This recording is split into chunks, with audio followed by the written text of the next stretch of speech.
সেখানে মতিউর রহমান লিখছেন তারেক রহমানের বিচার করতেই হবে। 2008 সালের মে মাসে যখন এর আগে প্রায় বছর খানেক তারেক রহমান আটকা সেনা হেফাজতে, যতদিনে সেনা হেফাজতে আটকা থাকা অবস্থায় তার মেরুদণ্ডের কয়েকটি হাড় ভেঙে ফেলা হয়েছে, তাকে দিনের পর দিন উল্টো করে ঝুলিয়ে রেখে পেটানো হচ্ছে, সে কথা তিনি আদালতে এসে বলেছেন। সে অবস্থায় মতিউর রহমান লিখছেন তারেক রহমানের বিচার করতেই হবে, এবং তা লিখছেন তিনি গোয়েন্দাদের কাছে তারেক রহমানের স্বাক্ষর করা একটা হলফনামার উপর ভিত্তি করে, যে হলফনামা সেনা হেফাজতে মার খেতে খেতে এই রাজনৈতিক নেতা তারেক রহমান তখন দিয়েছিলেন। সে তারেক রহমানের অপেক্ষায় এখন দিন গুনছেন মতিউর রহমান। বাংলাদেশে ওসমান হাদি নিহত হওয়ার পর বিক্ষুব্ধ জনতা ডেইলি স্টার আর প্রথম আলো কার্যালয়ে আগুন দেওয়ার পর প্রথম আলো এবং ডেইলি স্টারের সম্পাদক দ্বয় এতটাই মুষড়ে পড়েছেন এবং এতটাই হকচকিত অবস্থায় পৌঁছেছেন যে তারা দৌড়ে গেছেন বিএনপির ভারপ্রাপ্ত চেয়ারম্যান তারেক রহমানের ঐতিহাসিক স্বদেশ প্রত্যাবর্তন উপলক্ষে আয়োজিত এক মতবিনিময় সভায়, যে সভা আয়োজন করেছিল তারেক রহমান স্বদেশ প্রত্যাবর্তন কমিটি। এবং সেখানে গিয়ে মতিউর রহমান বলেছেন তারেক রহমান যদি আরো আগে দেশে ফিরতেন তাহলে দেশের পরিস্থিতি এ জায়গায় পৌঁছাতো না। অথচ এই প্রথম আলো সম্পাদক মতিউর রহমান নিশ্চয়ই একেবারে বিস্মৃত হয়েছেন যে কোন প্রেক্ষাপটে 2008 সালে চিকিৎসার জন্য সেনা সমর্থিত তত্ত্বাবধায়ক সরকারের ভয়াবহ নির্যাতনের মুখে 1.5 বছর ধরে হেফাজতে থাকবার পর তার মা খালেদা জিয়া নানা রকম বোঝাপড়া আপোষ মীমাংসার মধ্য দিয়ে তারেক রহমানকে একটা মুচলেকা দিয়ে দেশ ছাড়তে হয়েছিল। আর কেনই বা তারেক রহমান এত বছর দেশে ফিরতে পারেন নাই? মতিউর রহমান ভুলে গেছেন তার এবং মাহফুজা নামের প্রথম আলো এবং ডেইলি স্টারের সেই ঘটনায় সক্রিয় অংশগ্রহণের বিষয়টিও। প্রথম আলো আর ডেইলি স্টার অনেক কিছুই যে ভুলে গেছে তার প্রমাণ মাহফুজা নাম ওই অনুষ্ঠানে, মানে তারেক রহমানের ঐতিহাসিক স্বদেশ প্রত্যাবর্তন উপলক্ষে যে অনুষ্ঠান, মানে তারেক রহমান এখনো ফেরেন নাই, ফিরে সম্পাদকদের দাওয়াত দিয়েছেন এমনও নয়, তারেক রহমানের ঐতিহাসিক স্বদেশ প্রত্যাবর্তনকে আগে ভাগে স্বাগত জানাতে যে সম্পাদকদের সভার আয়োজন করা হয়েছিল, সেখানে উপস্থিত হয়ে মাহফুজা নাম বলেছেন যে বাংলাদেশের কোনো গণমাধ্যমে এর আগে আগুন দেওয়া হয় নাই। তিনি বলেছেন আমাদের দোষটা কি যে প্রথম আলো আর ডেইলি স্টারে আগুন দেওয়া হলো? কারণ মাহফুজা নাম আর মতিউর রহমান আর কোনো গণমাধ্যমকেই সম্ভবত গণমাধ্যম মনে করেন না, কিংবা তারাও মনে করেন আওয়ামী ফ্যাসিবাদের দোসর ছিল আর সকল গণমাধ্যম। কাজেই তারা যেমন তারেক রহমানের ঐতিহাসিক স্বদেশ প্রত্যাবর্তন উপলক্ষে আয়োজিত সভায় গেলেও কারো দোসরে পরিণত হন না, তেমনি সেই 2007 সালে ইউনূসের রাজনৈতিক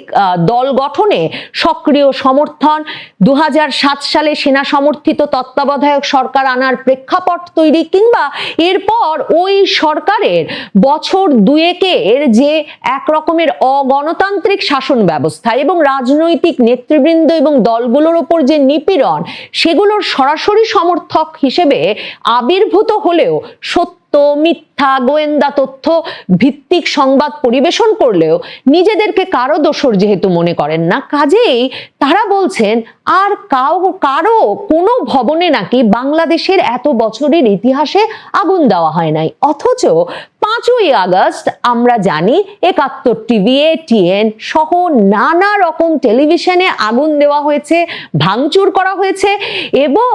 সময় টিভি সহ বাংলাদেশের শীর্ষস্থানীয় টেলিভিশনগুলোতে মব পাঠিয়ে তার নেতৃত্ব পর্যায়ে পরিবর্তন আনা হয়েছে। এই খবরগুলো একেবারে এড়িয়ে গেছে প্রথম আলো আর ডেইলি স্টার, কারণ তারা ছাড়া আর তো কেউ গণমাধ্যম হিসেবে বিবেচ্য হওয়ারই যোগ্য নয়। প্রথম আলো আর ডেইলি স্টার জিজ্ঞেস করছে তাদের দোষ কি? এখন প্রশ্ন ওঠে, যদি আওয়ামী লীগের নেতা কর্মীদের বাড়ি ঘর ভাঙচুর, তাদের পরিবারের যে কোনো সদস্যের বাড়ি ঘর ভাঙচুর, আগুন দেওয়া, সেগুলো সবই যুক্তিযুক্ত হয়, যদি বিক্ষুব্ধ জনতা ক্ষোভের বহিঃপ্রকাশ হিসেবে দফায় দফায় 32 নম্বর ভাঙতে যেতে পারে, দফায় দফায় বাংলাদেশের মুক্তিযুদ্ধের সকল স্মারক ভাস্কর্য, বঙ্গবন্ধুর সকল ভাস্কর্য ভেঙে ফেলতে পারে, তাহলে প্রথম আলো এবং ডেইলি স্টার যাকে সেই বিক্ষুব্ধ জনতার পক্ষটি, যারা কিনা ওই বিষয়গুলোকে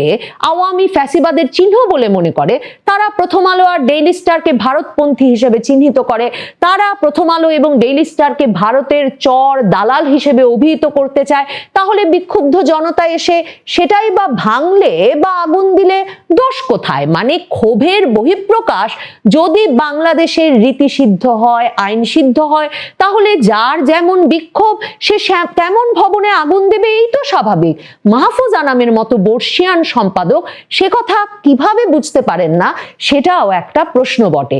এবং মতিউর রহমান এবং মাহফুজ আনাম তাদের পত্রিকায় আগুন দেওয়ার ভয়াবহ ঘটনা, যে ঘটনায় সাংবাদিকেরা রীতিমতো প্রাণ ভয়ে উপর থেকে এমন ঝাঁপ দিতেও পারছিলেন না যখন ছাদে আটকা পড়ছিলেন বা উপর তালাগুলোয় আটকা পড়ছিলেন, কারণ নিচে ভয়াবহ হিংস্র হামলাকারীরা তখন দাঁড়িয়েছিলেন যে সাংবাদিকরা নামলেই তাদের হামলা করবেন, তাদের মারবেন, ধরবেন, এমনকি ফায়ার সার্ভিস কর্মীরা পর্যন্ত নামাতে সাহস পাচ্ছিলেন না। অথচ প্রথম আলো এবং ডেইলি স্টার কর্তৃপক্ষ মাথা নোয়াবার নয়, কিংবা ওই আগুনের ঘটনায় তারা আনবাউড, কিংবা ওই আগুনের ঘটনায় তাদের প্রতিক্রিয়া জানাতে গিয়ে যে বিবৃতি প্রকাশ করেছেন সেখানে তারা বলেছেন একটা পক্ষ নিশ্চয়ই সুযোগ নিয়ে এমন হামলার ঘটনা ঘটিয়েছে এবং তাদেরকে চিহ্নিত করতে হবে এবং শাস্তির আওতায় আনতে হবে। মানে যে প্রথম আলো হেলমেটের নিচে ছাত্রলীগ চিনে ফেলে, যে প্রথম আলো